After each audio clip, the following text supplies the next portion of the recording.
13 years since IU co-ed Lauren Spierer disappeared after a night of partying in Bloomington. And now there's a book about the unsolved mystery.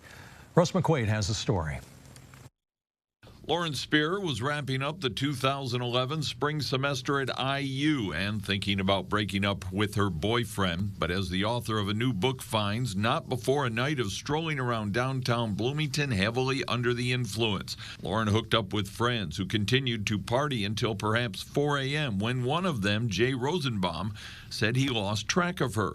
As he said, she walked up 11th Street toward College Avenue from his townhouse, and maybe, Rosenbaum says, somebody approached her. Does it make sense that a guy in a balcony at 4 in the morning can see through a green tree and see a shadowy figure up on College?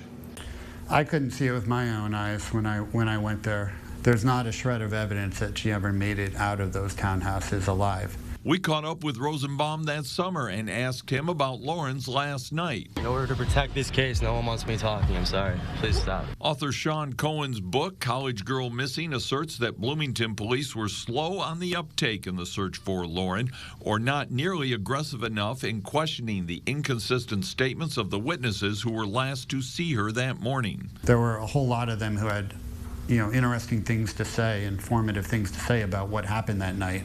And they weren't approached by police. And those who were had very basic interviews, but not any level of detail.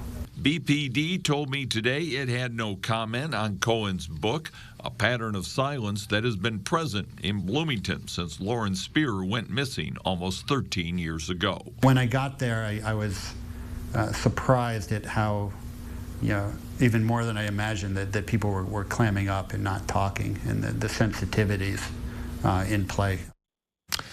Now, the reporter you heard there asked Cohen if Lauren Spierer died or was killed that night. He says he doesn't know.